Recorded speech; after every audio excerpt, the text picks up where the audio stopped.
Um, yeah. Julie, would you like to introduce us or Sure, yourself? sure. So I'll be doing science a little bit later in the class. We're really going to focus really on the body and mind exercises that we're doing today. That the science will show how, remarkably beneficial these can be. That awareness element and that interoception awareness of your body is going to be really cultivated through the exercises we do. And then we'll talk about some of the whys a little later in the class. Mm-hmm. Wonderful, wonderful. And for people that don't know you, Julie, you are I'm Julie Brzezinski Lewis. I'm a neuroscientist and also a mindfulness instructor. Yes, wonderful. Thank you. And Heidi? Hi, everyone. I'm Heidi Sherwin. I am a mindfulness and yoga educator. It's great to be here and great to see all of you. Thanks for joining. Yes, yes, thank you. I'm Laurel Falconberry, and I'm an outpatient therapist at Chestnut Ridge and part of the mindfulness team. And thank you and welcome for coming to our class today on our habits. Yeah, what about our habits, right? I'm going to just kind of start off with, like, what about our habits? What motivates a habit? What gets behind?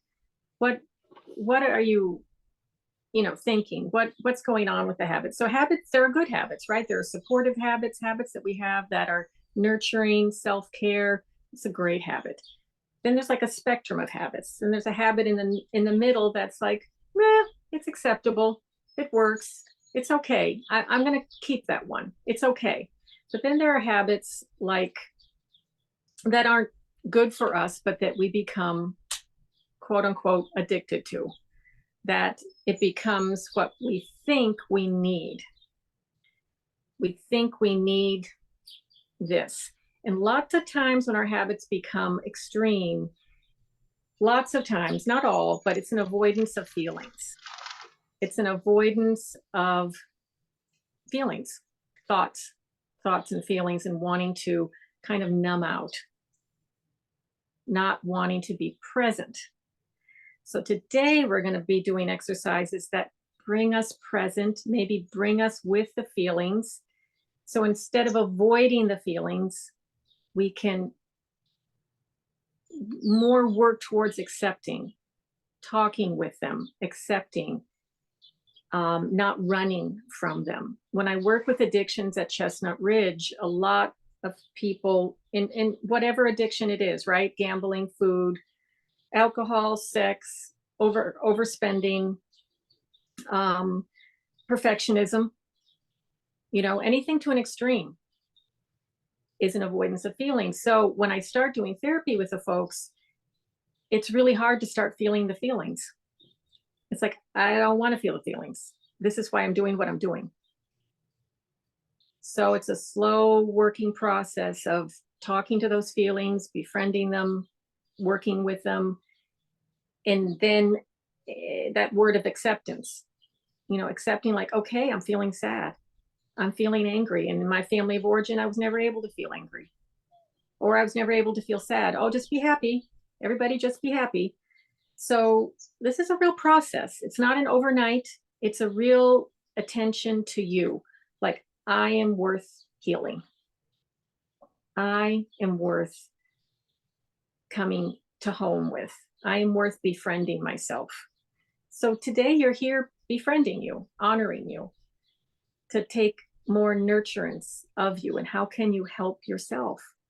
So that's kind of the overview of habits.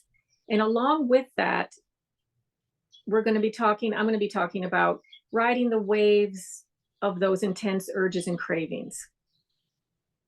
So when you notice, again, this is all mindfulness. It's coming to awareness of, what am I feeling in my body? And Heidi's going to lead us through that. What am I thinking? What am I feeling? So that I can gain this awareness, so I can ride the wave of urges and cravings and see that they pass. And see that they pass. But lots of times our body's been conditioned, like, oh no, I have to have this alcohol, drug, whatever, shopping, perfectionism, because if I don't, it's like my life force. It's like breathing. I have to have it. So it takes time to reprogram the brain. It takes time for this to work, and Julie's going to be talking about that. So I think that's all I'll do right now. I'm going to talk a little bit later about a sober acronym and then do a guided meditation. But Heidi, would you like to go ahead with yoga and movement? Yes, that would be great. Thank you, Laurel. And I am going to switch myself the spotlight. Hello. All right. So I loved what you shared, Laurel, and feeling the feels is not very comfortable at times. And then sometimes we do things like exercise or just have a moment of awe, and we tap into that feeling like, it kind of feels pretty good. But learning how to listen to our body, learning how to listen, not just with our ears, but with the felt sense of what's going on in our body and the clues and cues you can get in your body. It takes practice, and it takes the practice of making it a habit. Be like, oh, I hear you, body.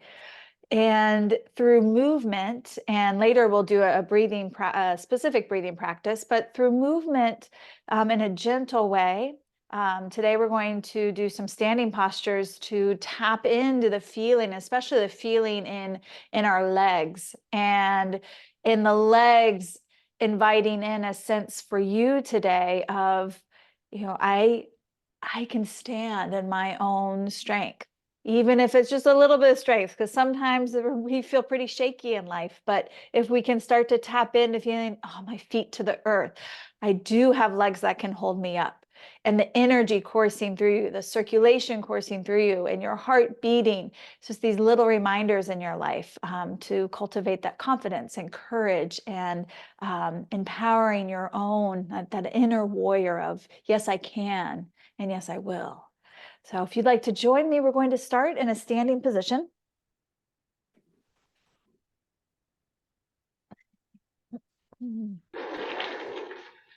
And, if you are in a place today where you just don't have the time or space where you are, maybe you're like in a car or you're at your desk, and you don't have a lot of room, just simply watching and listening is going to bring in the practice for you today. And you'll be able to incorporate some of the breathing we do too.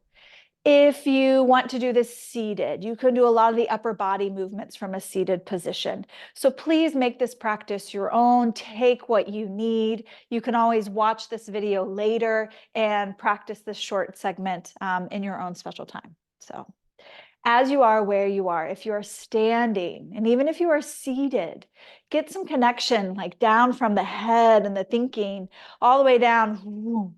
Put your thoughts into your feet. Find your feet, land into your feet. Even if you're sitting, there's still a quality of rootedness and groundedness you can connect to. Feel your feet, toes wiggle around.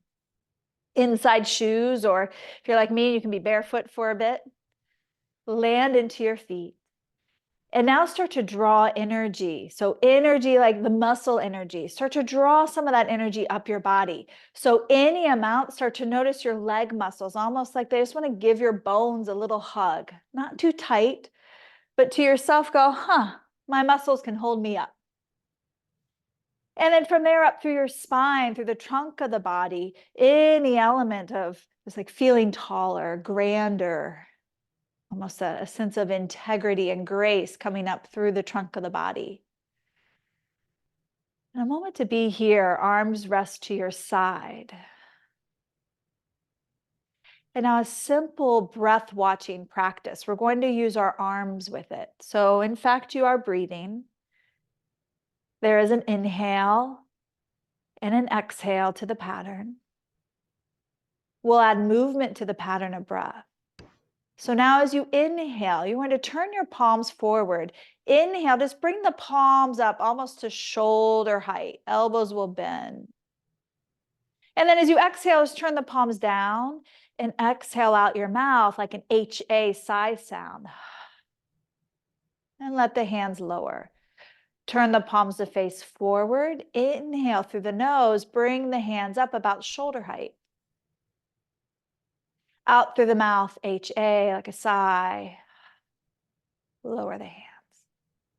Let's do 2 more. Simple movement with the pattern of your breath. Inhale, hands will lift about shoulder height. Exhale, turn the palms down. Long exhale, sigh. Last one. Inhale through the nose. And exhale, sigh. Maybe noticing that soft whispering feeling in the back of your throat. Okay. And now let that be. Okay. From here, we'll add on. So now just finding a steady rhythm of breath with our movement. Instead of hands coming up and down, we're going to reach arms up and down and add chair pose. So starting to wake up your legs, land into your feet.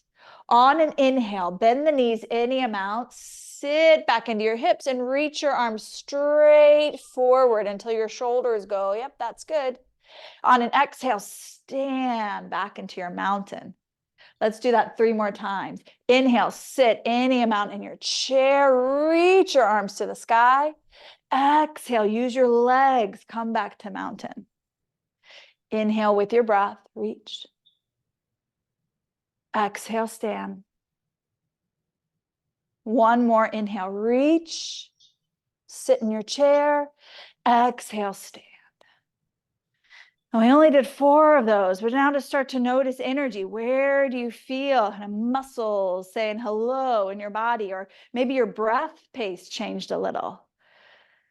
Invite a breath in through the nose, out through the mouth, let it be.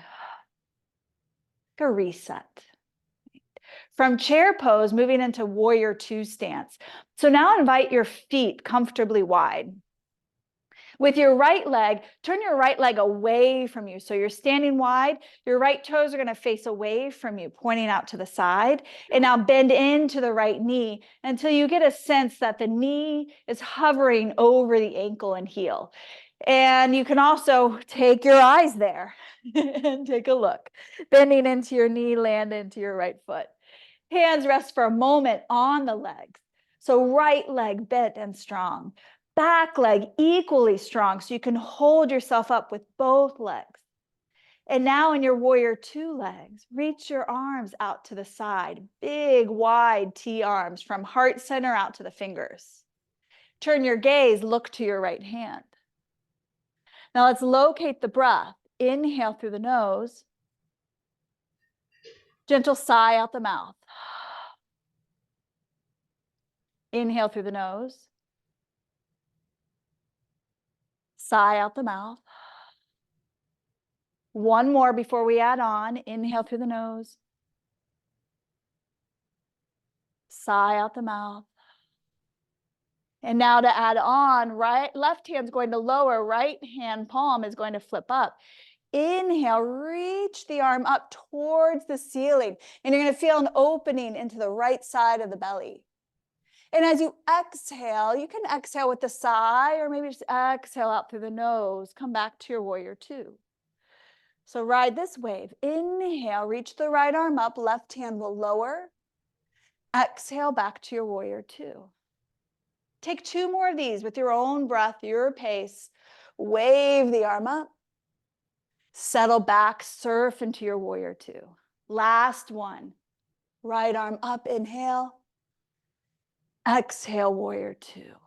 Straighten the right leg before we switch sides. Turn both feet parallel to each other. Oh, I know for me, my legs are speaking to me a little bit more. Body working, getting a little stronger. Let's turn to create warrior 2 on the left side. So left toes face to the left. So kind of facing front, but legs are wide. Just turn your leg so that the left toes face off. And then bend into your left knee hovering over the heel and ankle. Actually, go ahead and take a look if that helps you get a sense of grounding. And then equal standing, both legs working, hands on the thighs. Feel the leg muscles push down into the feet, settling yourself here, landing here. Then take your arms out wide. Take your gaze to your left hand. 3 breaths, warrior 2. Inhale through the nose.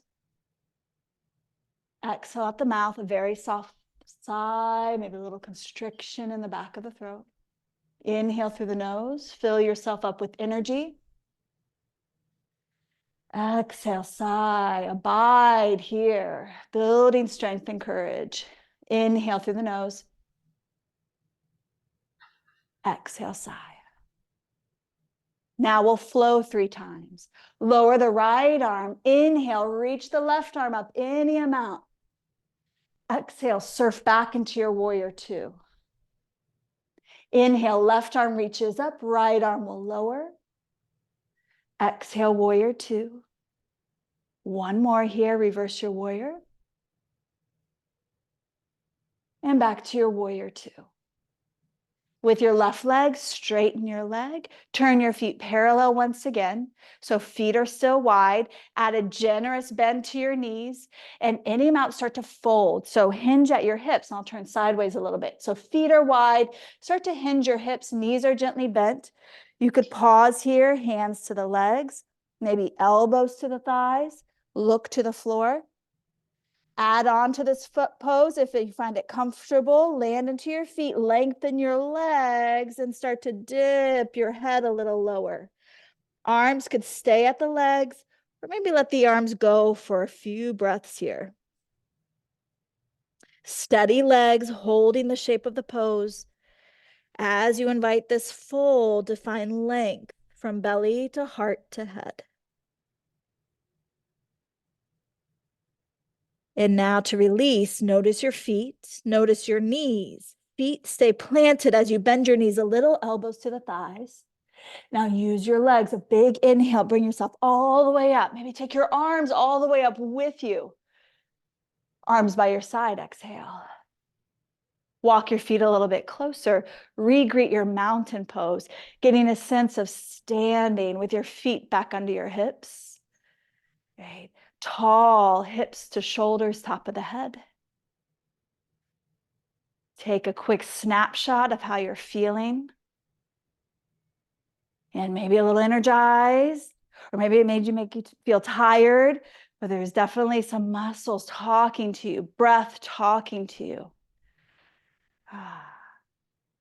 Wonderful. Thank you for that practice. Laurel, I think we're headed back to you. Yes, we are. So I'd like to share an acronym with you that is handy, and it can help you recenter and ground yourself. And it's called SOBER. And to me, SOBER doesn't go necessarily with alcohol or alcoholism or alcohol abuse. It goes with awakening, like a sobering moment.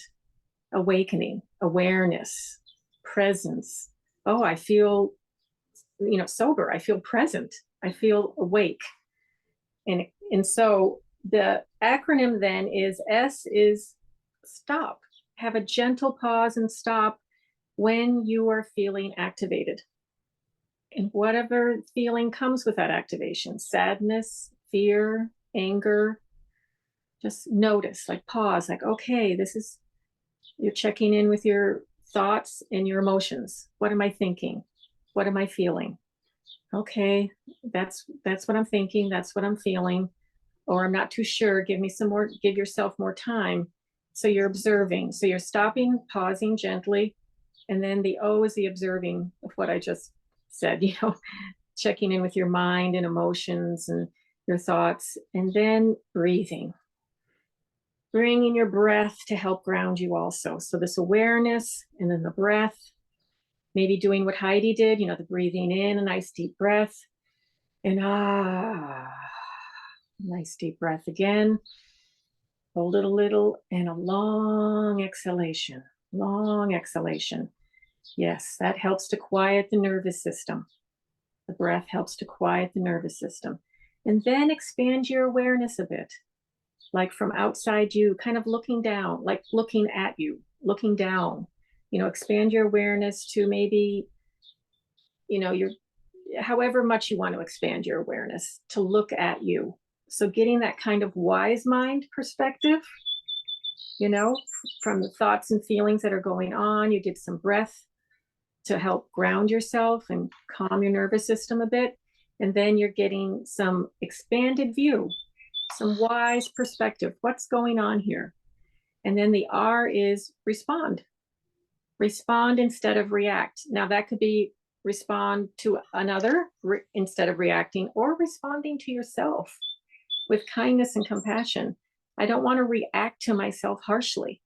Like, you stupid, things that we do as human beings. Things as we do as human beings. Everyone does. The negative self-talk. And most of our talk, over half, I don't know how much over half, but over half of our negative, of our self-talk tends to be harsh, negative. So we want to say to ourselves, I want to respond to me instead of reacting harshly to me. So that's the SOBER acronym. And it's very powerful. The parts, the pausing, the taking time out for yourself, the observing what's going on with my thoughts, my emotions, how am I feeling in my body, where am I feeling it, and then the breath. A nice full inhalation and longer exhalation. And do it 5 or 6 times. Then the expanded awareness, and then responding instead of reacting. It comes in very, very handy. And now I'd like to do a short guided meditation with you before we do a breathing practice with Heidi. So that guided meditation, you can, if you have anything that's distracting you right now, if you want to put it to the side, and then you can close your eyes if that's comfortable where you are, or you can fuzzy gaze down without lowering your head, just kind of lower the eyelids a little bit. And then you just follow my voice. That's all you have to do. So let's close our eyes or fuzzy gaze down now. And let's notice our next inhalation through our nostrils. And notice if that's warm or cool. And the next exhalation through our nostrils, is that warm or cool? Allowing our senses to bring us inward.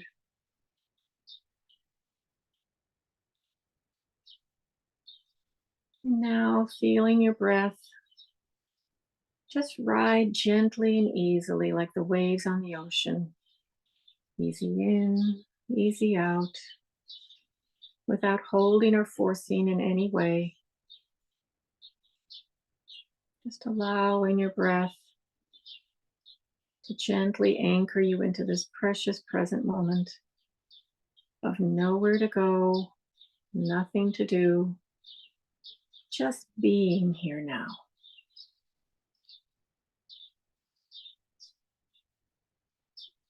Maybe feeling the room temperature on your skin, your clothing on your skin.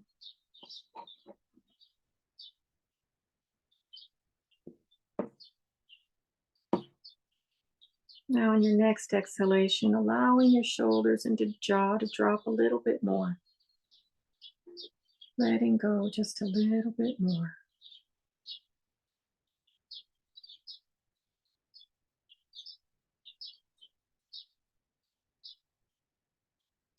Allowing yourself to let go and trust a little bit more. Now bringing your awareness to your feet in your shoes or barefoot. Wiggling your toes a bit to gain that sense of groundedness to the earth. And now, as best you can, imagine that you had roots like a tree, grounding you deeply, deeply into the earth for strength and stability, sense of connection, maybe, or oneness.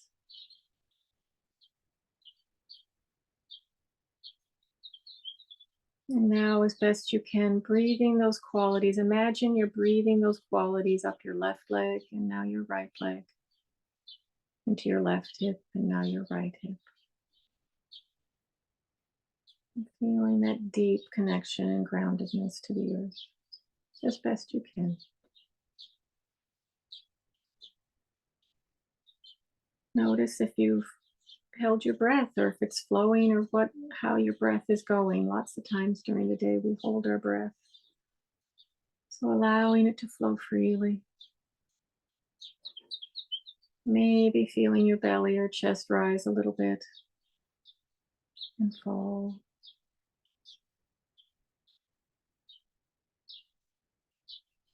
Now noticing any thought that comes, and just awareness of that thought, and just a non-judgmental observance of, oh, hello, thought. And when you're ready, just bring your awareness back to your breath. And another thought may come again. And then after you've observed it, gently and kindly bring your awareness back to your breath.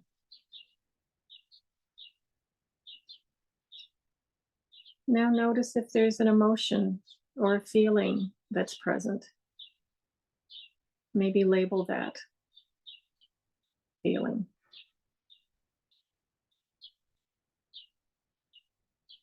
Maybe notice where you feel in your body with that feeling. And just observe it again with kindness and compassion.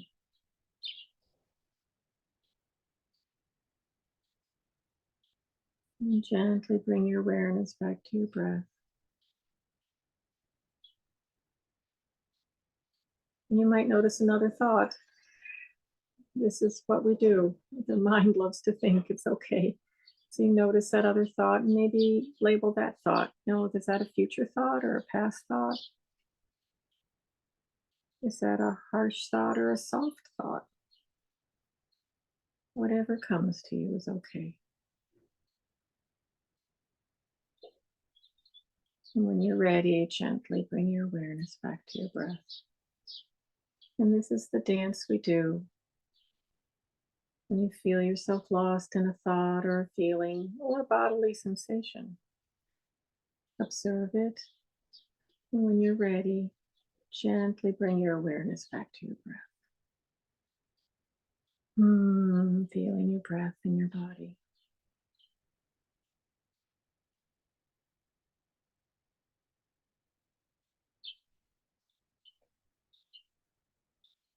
And allowing whatever comes to you to come. Observe it kindly. And then again, when you're ready, guiding your awareness back to your breath.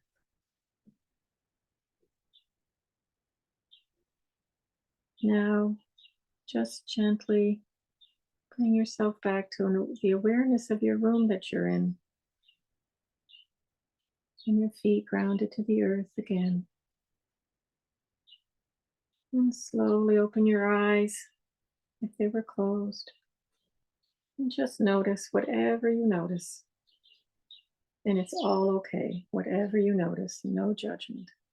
If this was relaxing, fine. If it was anxiety producing, fine. Every time you do a meditation, a guided meditation, you'll feel differently. And it's all okay. It's all okay. So Heidi, would you like to lead us in the breath practice? Yes, thank you, Laurel. All right. So now that Laurel so kindly and gently guided us into the breath, we're going to just add a layer of focus and create a habit with our breath. And this is a practice we're going to build in a hand hold or a hand lock. So you'll be taking your right hand in front of your chest, palm can turn out. Left hand, place it in front like you're giving yourself a high five for being here.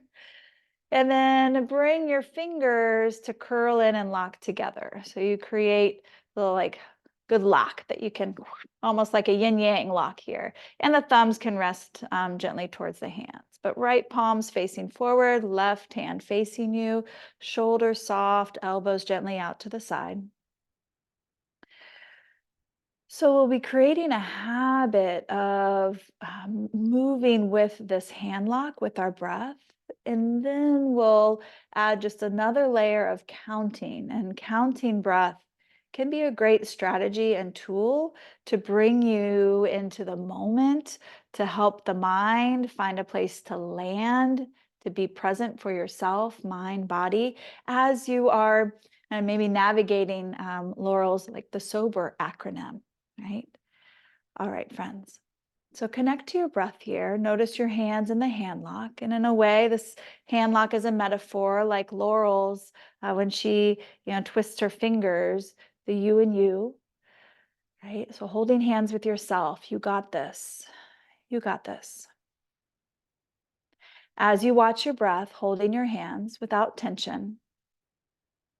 On your next inhale smooth through the nose and then almost pull your hands apart, but the fingers will kind of resist them from falling apart. So there's a little tension on your inhale. And as you exhale, let the shoulders, arms, hands go soft. So you'll feel almost a pressure release. Inhale, pull gently apart, create a little intentional tension. Exhale, release that tension, like a release valve, let that go. Let's do 2 more. Inhale, pulling the fingers apart. Exhale, release, feel the softening shoulders, arms to hands. 1 more. And exhale. Now stay with it, not trying to rush or force anything. We're going to add a little counting. So now as you inhale, pull to count of 4, 2, 3, 4. Now let that go. 4, 3, 2, 1. Inhale, pull, 2, 3, 4. Exhale, release, 2, 3, 4. Count to yourself 2 more rounds.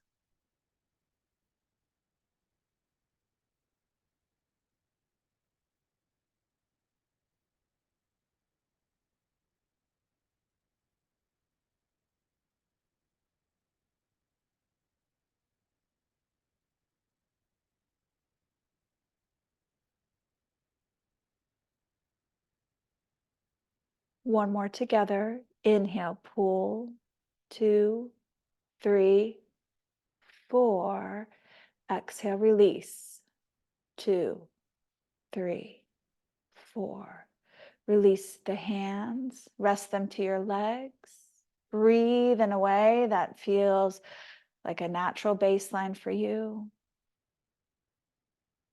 You might like to inhale through the nose and give yourself a releasing exhale, acknowledging that that practice is complete. And notice what you notice. Observe. Notice sensations. And as Laurel said, also notice thoughts, or how did that practice feel for you? This hand lock is something that can be used to give yourself an intentional boost of willpower, a little sense of courage. So perhaps before stepping into an activity of a new habit or generating new thoughts, habitual thoughts that are going to also serve the action habits, maybe do a few counting breath mudras to give yourself that inner boost. I can, I will, I am. Oh, thank you, friends. Thank you, Heidi. I actually had forgotten about that practice, and it really felt good. It was very, a really nice way, especially if you're in a state where there's a lot going on. I think that would be so helpful, even at night. Well, I'm going to be doing a compassion practice with you all.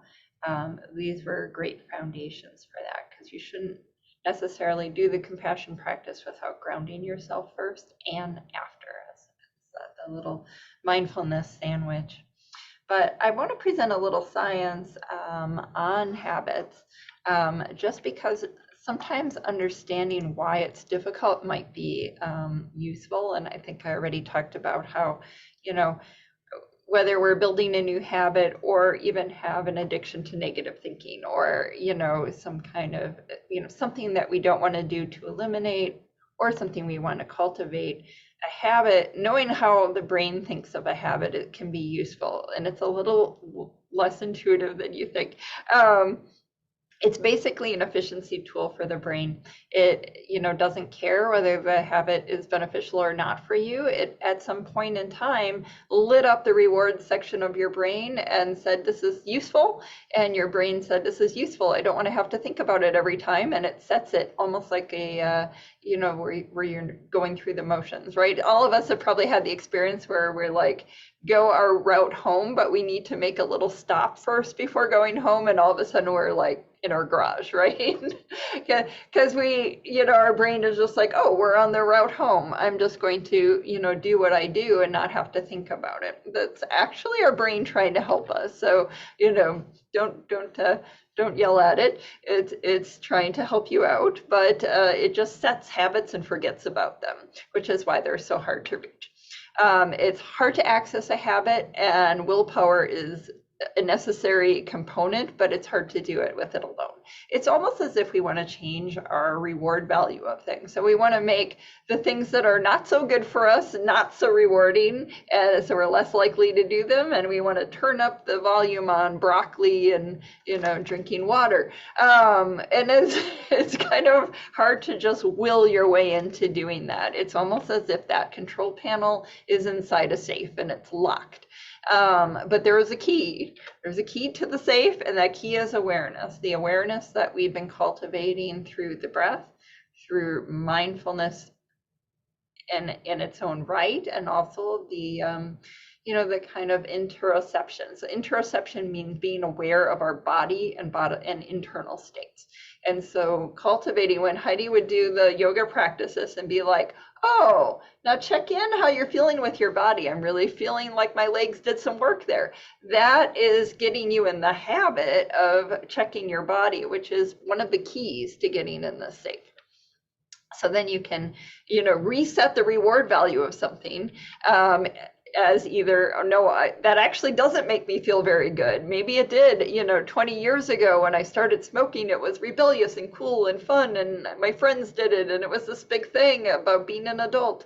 But do I really feel that way now when I pick up a cigarette? I don't smoke, but that's, you know, whatever we have is, you know, coffee is a good example for me. Like I keep on thinking that this cup of coffee is going to make me feel amazing, and it doesn't usually.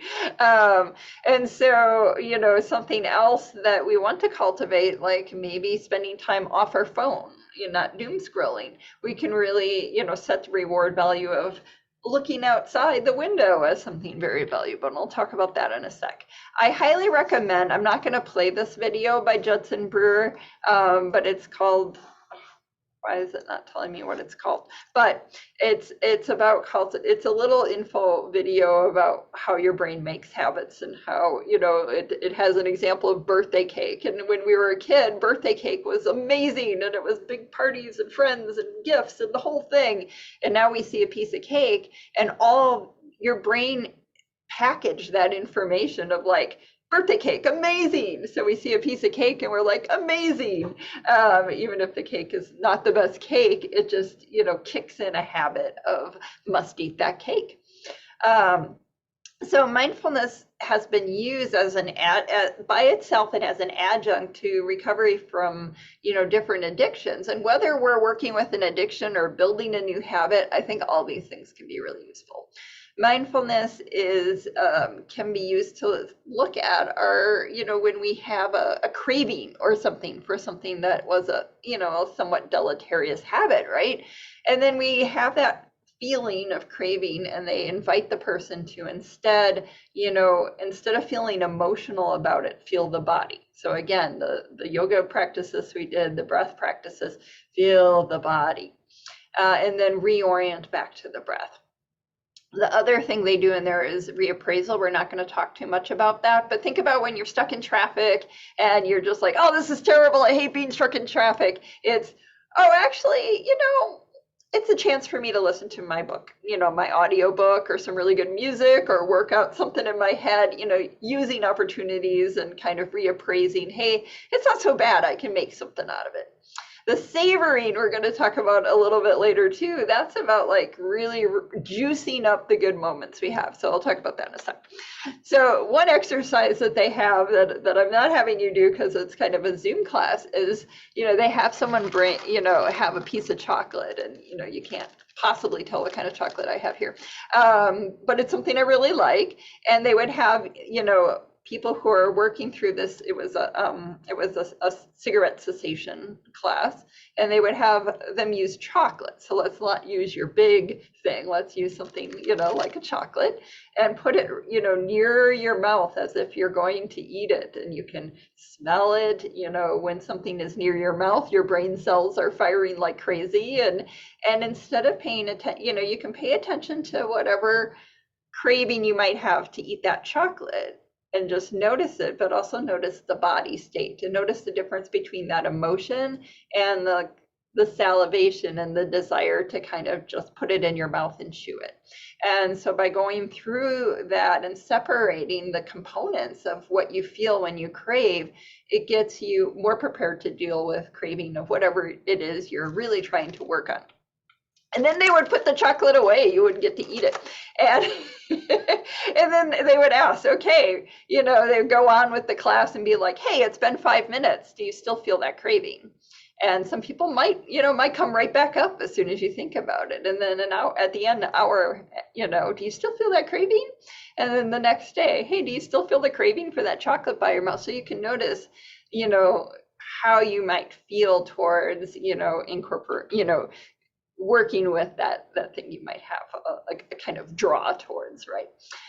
This is a comparison of a smoking cessation program, one that just used that cognitive reappraisal. Hey, I'm stuck in traffic. Let's make the most of it.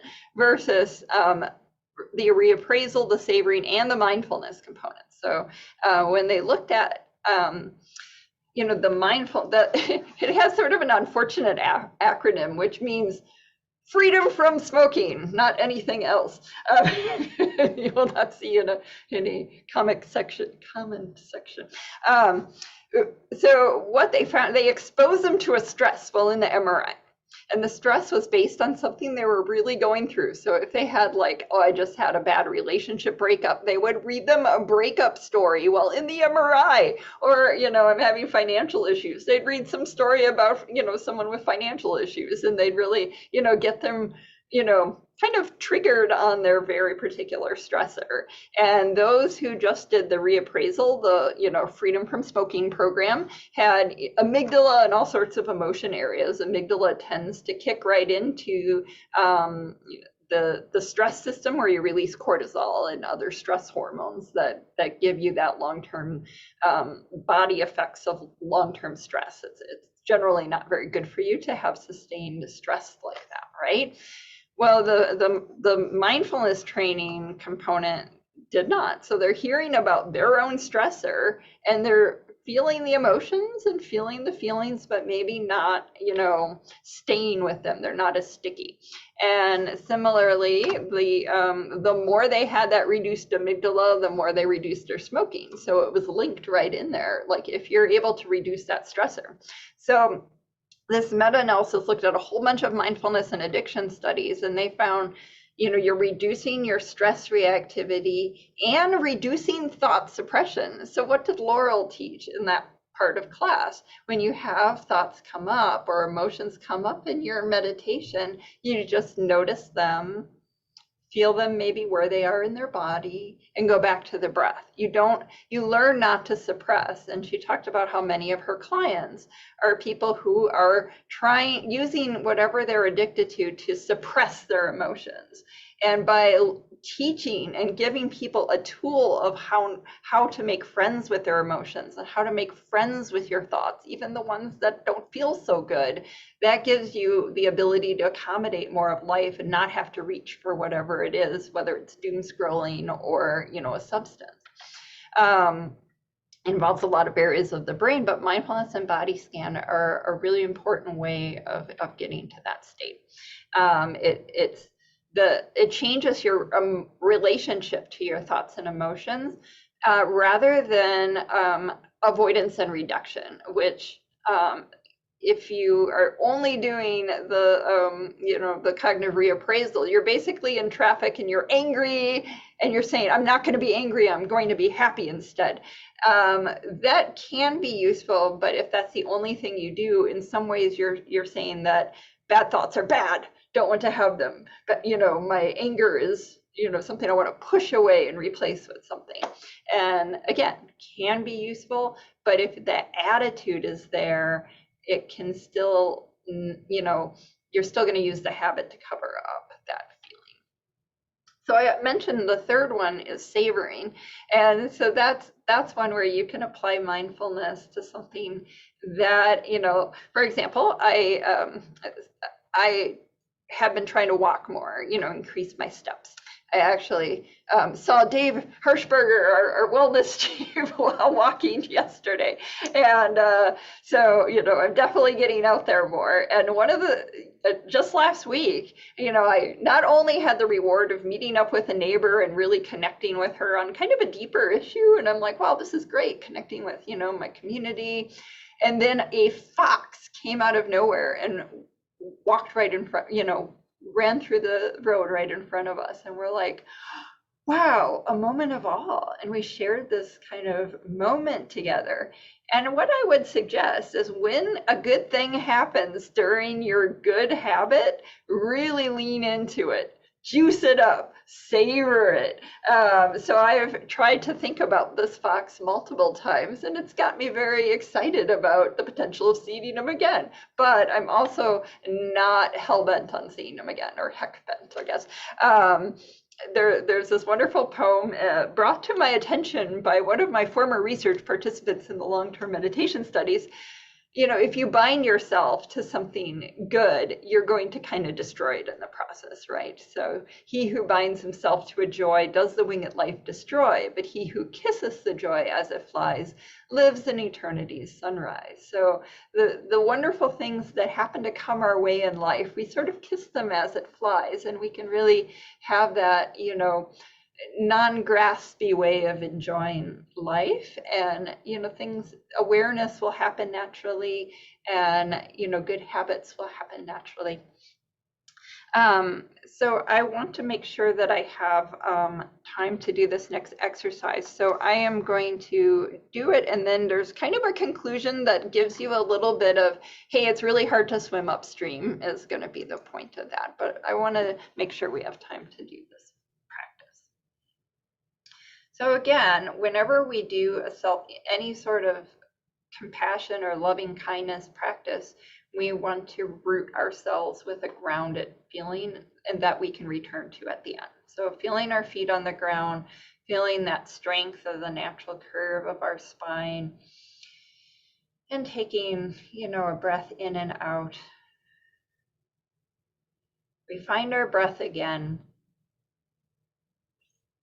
and we simply place our attention on that breath.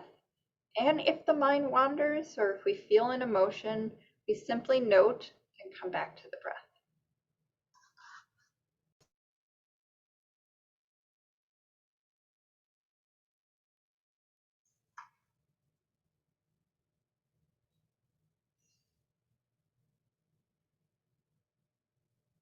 And so now we are going to have as our object of loving kindness and compassion ourselves 3 minutes in the future.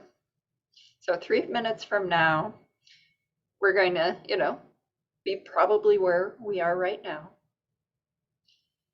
And we're going to, either kind of have an idea of ourselves or almost picture ourselves where we're going to be in 3 minutes. And imagine sending love and kindness to yourself.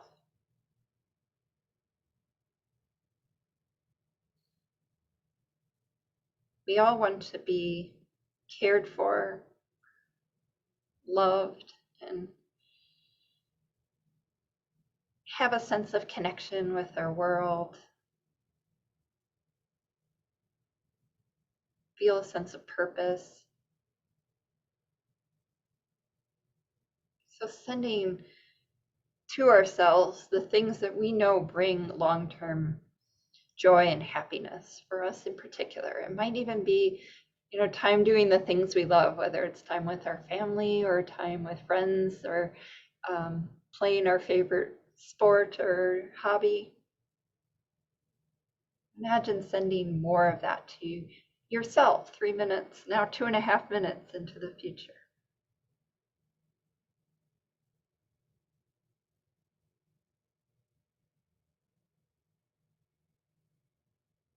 Imagine wishing for the alleviation of any stress or burdens. So we feel like something's been taken off our shoulders, that sense of, wish that for our future self.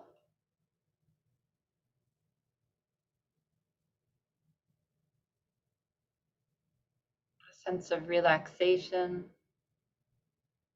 and ease in life.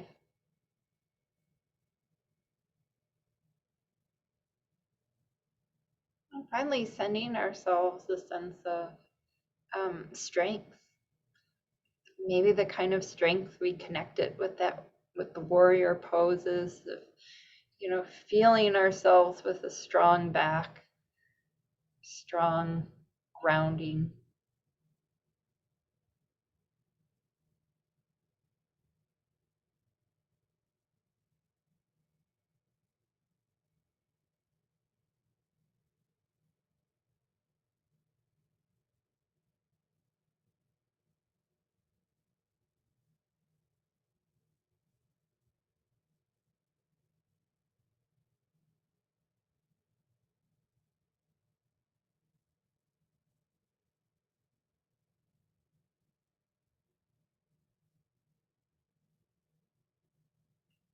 If we have trouble sending warm feelings towards ourselves, we can imagine someone that we care about who would really want us to feel, positive and warm and full of, accomplishments, if we want that for ourselves.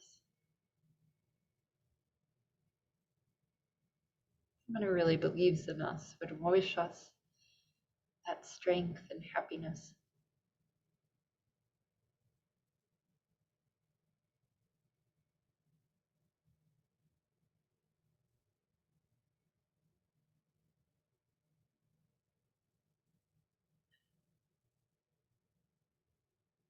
Try to intensify that feeling if you can, not worrying if it's vague and vivid. And now here you are that person 3 minutes in the future.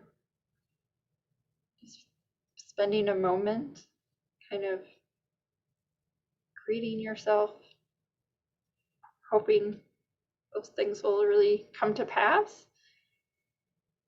And then kind of sending that wish outwards towards all of us here, whatever people are working with.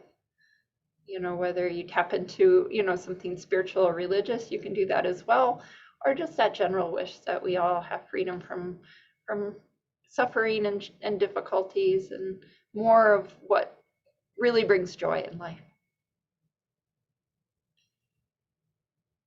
And then resting in that feeling, sending it to all without thinking of anyone in particular, including yourself. And now returning to that stable base, feeling our feet on the ground.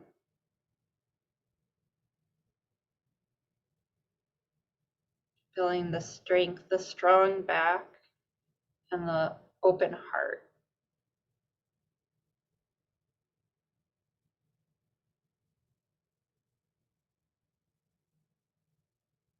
Now returning to the room.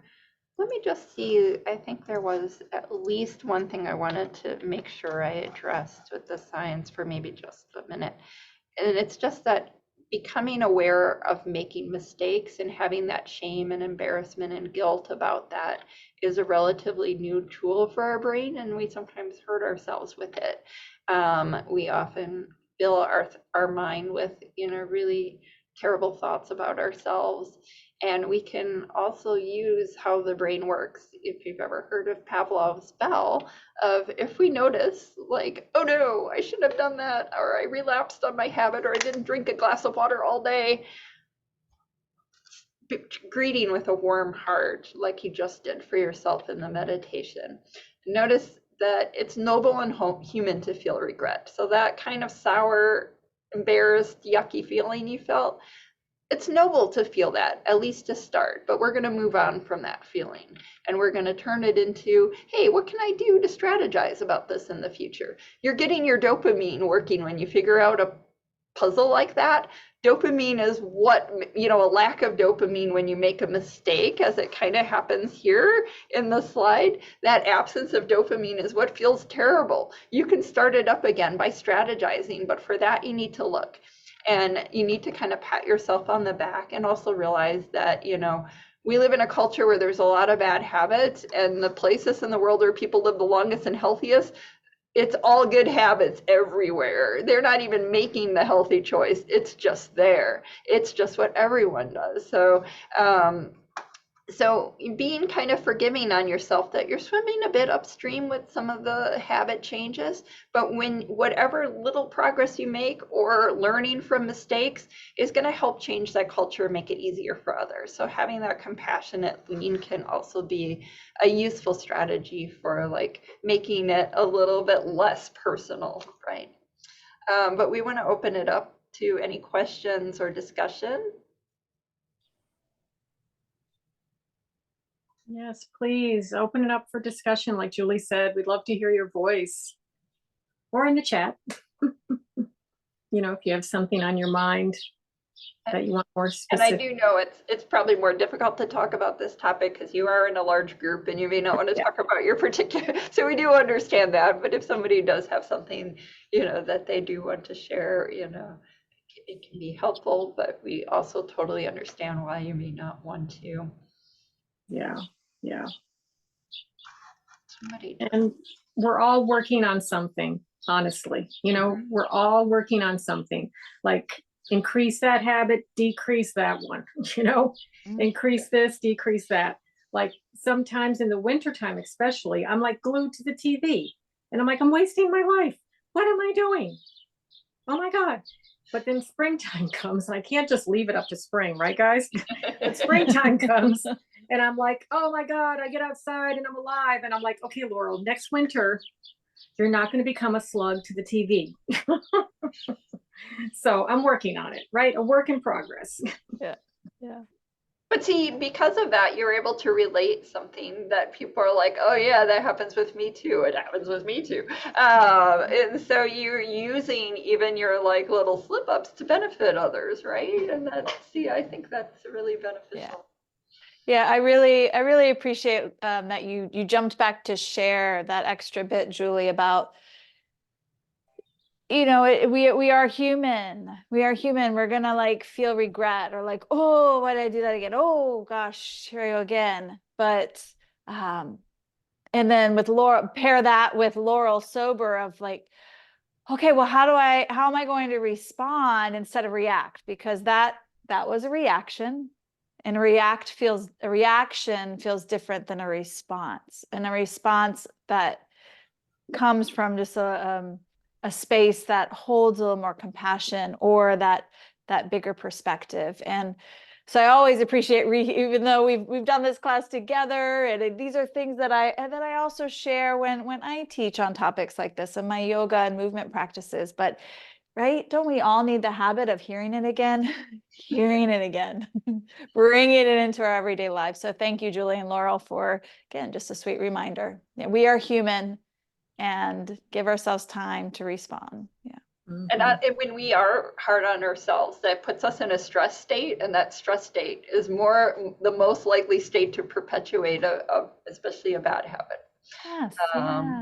It's like So it's verse. Well, A lot of research shows not just with mindfulness, but yeah. attacking yourself is Right. Because, right. So Julie, you can speak more to this, but my understanding is that, right, that react is part of that limbic system and the amygdala response of kind of overriding our, that executive function where we kind of go into our, our ancient brain to just like, boop, I'm gonna react. And that ancient brain has a lot more control. It does a lot more than we think, and that there's like a longer version of the science I gave where there's a lot locked in that we don't even realize we're reacting, but the awareness, especially the body stuff, is the key. I have a quick question. Hi. Hello. Sometimes when I do meditation or breathing exercises, I get really lightheaded. And I've just never heard anyone talk about that before. So I wondered if there was something I was doing wrong or, Jeff. That's a good Heidi question.